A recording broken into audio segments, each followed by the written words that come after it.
नमस्कार मित्रांनो, स्वागत आहे तुमचं आपल्या या कथेमध्ये. त्या दिवशी संध्याकाळची वेळ होती. 5:30 वाजून गेले होते. मी सगळे असलेले वर्ग बंद करत होतो. एका कॉलेजवरती मी शिपाई म्हणून कामाला होतो, त्यामुळे सगळं माझ्याकडेच असायचं. कॉलेज सुटलं की मी सगळं असलेले रूम बंद करायचो. केबिनमध्ये गेलो तर एक निताली मॅडम होत्या. कॉलेज सुटून पण त्या त्यांचं काम करत होत्या. त्यावेळेस मी गेलो आणि त्या मला म्हटल्या की विजय, असं कर, आज मला थोडासा उशीर आहे, माझं थोडंसं काम आहे, तर मला थोडासा वेळ लागेल, मग थोड्या वेळाने तू बंद कर सगळं. मी म्हटलं की बरं ठीक आहे, गेट नको लावू, मी आहे अजून इथेच. मी म्हटलं बरं ठीक आहे. असंच त्या हॉलमध्ये बसल्या होत्या. थोड्या वेळाने मी स्टाफ रूममध्ये गेलो तर मी पाहिलं खूपच उशीर झाला होता. त्या म्हटल्या की बापरे, खूप उशीर झाला, मला तू सोडायला माझ्या घरी चल. मी नाही पण म्हणू शकत नव्हतो. ज्यावेळेस मी त्यांना त्यांच्या घरी सोडायला गेलो तेव्हा घरी कोणीसुद्धा नव्हतं. त्यांनी मला घरामध्ये यायला सांगितलं. मी ज्यावेळेस त्यांच्या घरामध्ये गेलो त्यावेळेस मॅडमनी माझ्याकडून काय करून घेतलं. आणि मी त्यांना तर खूपच शांत आणि संस्कारी समजायचो, पण चक्क त्यांनी त्या दिवशी माझ्याकडून कशी त्यांची इच्छा पूर्ण करून घेतली. आणि तिथून पुढे मॅडम रोज माझ्याकडून कसा आनंद घेऊ लागल्या, तीच कथा आणि माझ्यासोबत घडलेला तो प्रसंग मी तुम्हाला सांगणार आहे. पण त्याच्या आधी जर तुम्ही नवीन असाल आणि अजूनपर्यंत आपल्या या चॅनलला लाईक सबस्क्राईब केलं नसेल तर लगेच करा. चला तर मग कथेला सुरुवात करतो. नमस्कार मित्रांनो, माझं नाव विजय आहे. मी 29 मधला तरुण. लग्न अजून नव्हतं. आमच्याच गावामध्ये खूप मोठं एक कॉलेज होतं आणि मला असंही काम भेटत नव्हतं. मग एका माझ्या ओळखीचे सर होते. मी त्यांना विनंती केली आणि त्यांनी तिथे मला क्लार्क म्हणून कामाला लावलं. तसा पगार खूपच कमी होता, अगदी 8,000. पण काम तसं एवढं काही नव्हतं आणि चांगलं काम होतं. मी दिसायला तसा देखणा तर आहेच, गोरापान, अंगाने पेन धन राखट, दिप्पड आहे, वागायला पण चांगलं आहे. माझ्या घरची परिस्थिती चांगली नव्हती आणि घरी पण बसून खूपच कंटाळा आला होता. त्यामुळे कुठेतरी नोकरी पाहायची असं माझं खूप दिवसापासून इच्छा होती. गावामध्येच चांगली नोकरी लागली मला, असंच म्हणायची हरकत नाही. पगार कमी होता आणि तरी पण मी तिथे कामाला जाऊ लागलो. इकडे नवनवीन आणि वेगवेगळी लोकं येत असायची. सुंदर सुंदर काही व्यक्ती यायच्या, पण मी कधीच कोणाकडे अशी वेगळ्या भावनेनं माझी नजर गेली नाही. त्याच्यातच त्या एक मॅडम होत्या, निताली म्हणून. त्या दिसायला खूपच देखण्या होत्या. इथेच रूम घेऊन त्या राहत असायच्या. त्यांना पाहिलं तरी सहज कोणी पण प्रेमात पडेल असंच त्यांचं सौंदर्य. मात्र त्या नेहमी मला बोलण्याचा प्रयत्न करायच्या. मीच त्यांना टाळाटाळ करायचो, कारण की मला ज्या सरांनी कामाला लावलं होतं त्यांनी सांगितलं होतं की इथे कोणाला बोलायचं नाही जास्त, नाहीतर कोणाच्या लक्षात आलं तर तुला कामावरून काढून टाकतील. मी म्हटलं हो. मी त्याच्यात खूपच घाबरट आणि शांत स्वभावाचा आणि शांत संयमी राहणारा व्यक्ती, त्यामुळे मी कधी कोणाला बोलत नसायचो. एक दिवशी झालं असं. त्या दिवशी मला वाटतंय संध्याकाळी 5:30 वाजले होते. सगळे आपापल्या घरी गेले होते. मी सगळ्यांचं क्लासरूम आणि इतर असलेल्या सगळ्या लॅब बंद करण्यासाठी चाललो होतो. बंद करण्याआधी सगळे वर्ग मी झाडत असायचो. वर्ग झाडल्यानंतर सगळे वर्गांचे दरवाजे बंद करावे मला लागत असायचे. सगळं व्यवस्थित झाल्यानंतर मी गेट लावून घरी जायचो.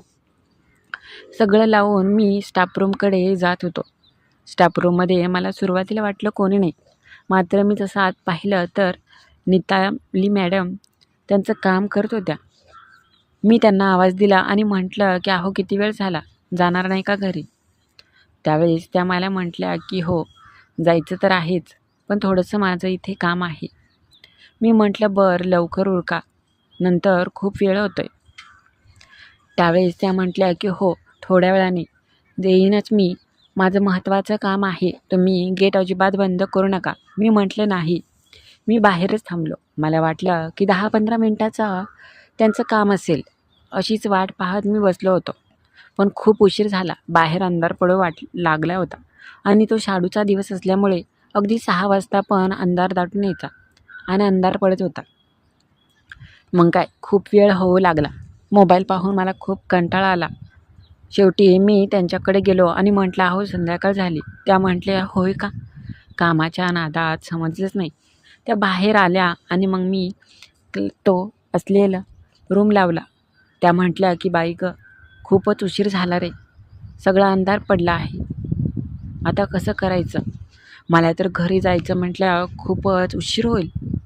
इथून घर त्यांचं खूप लांब होतं. त्या मला म्हटल्या की असं करता का? तुम्ही मला सोडायला घरी येता का?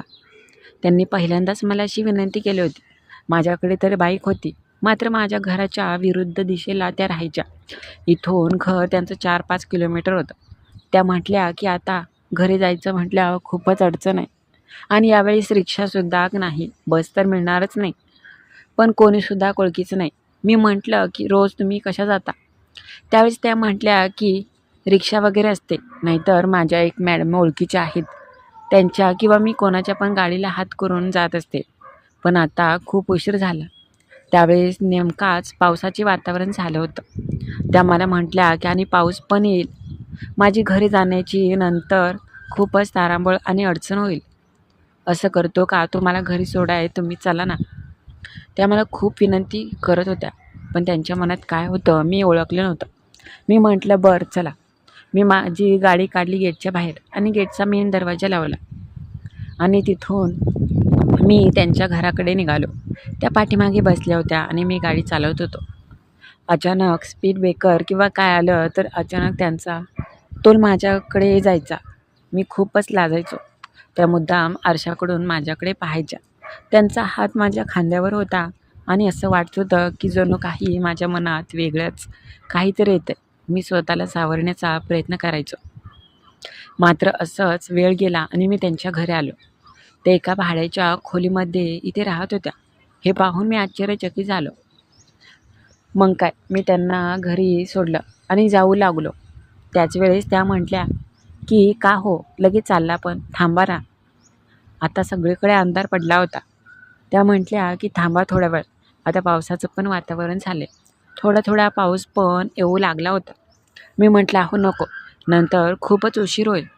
त्यावेळेस त्या म्हटल्या की का हो, जाचाल ना, असंही उद्या सुट्टीचाच दिवस आहे, तर या ना. त्यांनी एवढ्या मायेनं आणि प्रेमाने बोलत होत्या. मग मी पण त्यांच्या घरामध्ये गेलो. त्यांनी कुलूप उघडलं आणि आतमध्ये गेलो. तिथे एकच खुर्ची होती बसायला. मी म्हटलं की तुम्ही एकट्या राहता का? त्यावेळेस त्या म्हटल्या की हो, तसंच समजा. का हो, काय प्रॉब्लेम? मी म्हटलं नाही हो, कोणी दिसत नाही घरात म्हणून म्हटलं. त्यावेळेस त्या हसल्या आणि म्हटल्या की नाही, मी तशी आता सध्या तरी एकटीच राहते. त्यांनी पण लगेच त्यांच्या जवळची फाईल आणि ती पर्स टेबलवर ठेवली आणि आतमध्ये गेल्या. माझ्यासाठी चहा ठेवला होता. चहा त्यांनी ठेवला आणि मला दिल्या. नंतर त्या एका रूममध्ये गेल्या. काहीतरी काम असेल मला असं वाटलं. रूममध्ये गेल्या कपडे बदलण्यासाठी. खूप वेळ त्या आतमध्येच होत्या. मला जायला उशीर होत होता. मी माझ्या जवळची चावी बाजूला ठेवली होती. चावी घेतली आणि त्यांना सांगून जायचं म्हणून त्या रूमकडे जावं लागलं आणि म्हटलं की जातो मी, असं म्हणून मी रूमचा दरवाजा पुढे ढकलला आणि मी खूपच लाजलो. पहिल्यांदाच असं माझ्यासमोर काहीतरी दिसलं होतं. त्या खूपच सुंदर आणि देखण्या दिसत होत्या. त्यावेळेस मी लाजलो आणि पाठीमागे माझे पाय वळवले. कदाचित ते कपडे चेंज करत असतील. मी सॉरी म्हटलं आणि त्यांच्याकडे पाठ केली. जाऊ का, मला उशीर होतोय? त्या म्हटल्या हो थांबा, आलेच मी. असं म्हणून त्या बाहेर आल्या. पहिल्यांदाच मी त्यांना गाऊनवरती पाहिलं होतं. खरंच त्यांचं सौंदर्य असं डोळ्यात भरून ठेवण्या एवढं देखण्या त्या होत्या आणि खूपच रूपवान होत्या. मी लाजलो होतो त्यांना पाहून. त्या मला म्हटल्या की अहो थोडंसं मी कामात होते. मी म्हटलं की अहो तुम्हाला एक बोलायचं आहे. त्यावेळेस त्या म्हटल्या की हां बोला ना. मी म्हटलं की तुम्ही एवढ्या सुंदर आणि देखण्या दिसता. तिथे कॉलेजवरती सगळे लोक पोरं तुम्हाला काहीतरी म्हणत असतील. त्या म्हटल्या छे छे, तसं काही नाही. मी म्हटलं नाही, माझ्या सर आहेत ना, ते पण सारखं तुमचं नाव काढतात, कारण की तुम्ही खूपच सुंदर आणि तरुण दिसता. त्या म्हटल्या की हां, तशी मी दिसायला आहे. मला काही वाटत नाही, एखाद्याने माझी स्तुती केल्यानंतर मला चांगलंच वाटतं. मी म्हटलं हो, तुम्हाला नाही का आवडत मी, अशी मॅडम मला म्हटल्या. मी चकितच झालो. त्यावेळेस त्या म्हटल्या का हो, एवढं आश्चर्यचकित होण्याचं काय कारण? मी म्हटलं नाही हो, तुम्हाला आवडेल का माझ्यासोबत राहायला? त्यावेळेस त्या अचानक जवळ आल्या आणि मला म्हटल्या की मी तर केव्हापासून ह्याच संधीच्या शोधात होते. कधी एकदा तुम्ही माझं मन शांत करताय. अहो, तुम्ही तर मला खूप दिवसापासून आवडता, पण काय करायचं, तुमचं कुठे माझ्याकडे लक्ष आहे. तुम्ही त्या माझ्यासोबत येतेत मॅडम, त्यांच्याकडे सारखं पाहता वाटतं, त्या मला म्हणत होत्या. हे ऐकून मी चकित झालो आणि म्हटलं नाही हो, तसं काही नाही, मला तर तुम्हीच आवडता, असं मी म्हटलं. हे ऐकून त्यांना पण खूप बरं वाटलं. मग काय, मी काही बोलण्याआधीच त्या जवळ आल्या आणि म्हटल्या की मग कशाची वेळ बघताय, इथे कोणीच नाही, असं म्हणून त्यांनी दरवाजा पुढे ढकलला आणि आतून कडी लावून घेतली.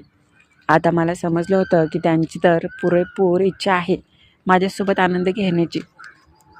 त्या आज चांगल्याच माझ्याकडे त्यांची इच्छा पूर्ण करणार. मी तर चांगलाच तयार होतो. आता मला समजलं होतं की त्या काही थांबणार नाहीत. मग काय, तिथेच मी पण जवळ गेलो, ओठांवर ओठ टेकले आणि त्यांच्याच घरामध्ये मी त्यांना सुखाचे क्षण देऊ लागलो. त्या खूपच कमालीच्या होत्या. माझ्यापेक्षा जास्त तर अनुभव त्यांनाच होत्या. त्यावेळेस त्या मला मात्र सोडायलाच तयार नव्हत्या. हे पाहून मला समजलं होतं की आज काही जरी झालं तरी आजची रात्र इथेच काढावी लागणार मला, कारण की तेवढी त्यांची इच्छा तर आहेच. मी त्यांना सुख देऊ लागलो. त्या मला म्हटल्या की खरं तुम्हाला सांगू का, तुमच्यासारखा तरुण माझ्याशी मैत्री करतो हेच मला खूप आहे. मी तर पहिल्या दिवसापासून तुमच्यावर अगदी पाळत ठेवून होते. कधी एकदा आम्हाला संधी मिळते. ऐकून मी आश्चर्यचकित झालो. त्यांना मी मिठीत घेतलं आणि आतमधल्या रूममध्ये गेलो. आतमध्ये असलेल्या बेडवरती आम्ही दोघं आनंद घेऊ लागलो.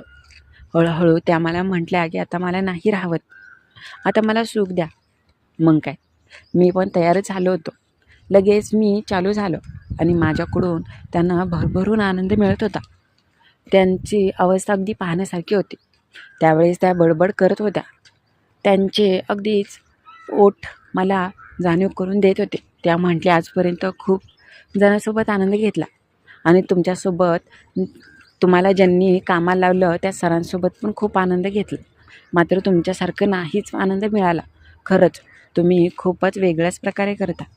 हे ऐकून मी आश्चर्यचकित झालो. तरीच म्हटलं की ते तुमचे नाव का घेतात? मग काय, मी आता थोडीच थांबणार होतो. त्या रात्री तिथेच मुक्काम केला. घरच्यांना मित्रांकडे गेलं म्हणून सांगितलं आणि रात्रभर 4 ते 5 वेळा सुंदर क्षणाचे त्यांना अनुभव दिले. त्या मात्र खूपच कमालीच्या होत्या. मी तर त्यांना साध्या सरळ संस्कारी समजत होतो, मात्र त्या तर पुरेपूर आनंद घेत होत्या स्वतःच्या जीवनाचा. तर कशी वाटली माझी ही कथा ते नक्की कळवा आणि नवीन असाल तर चॅनलला लाईक सबस्क्राईब करायला विसरू नका.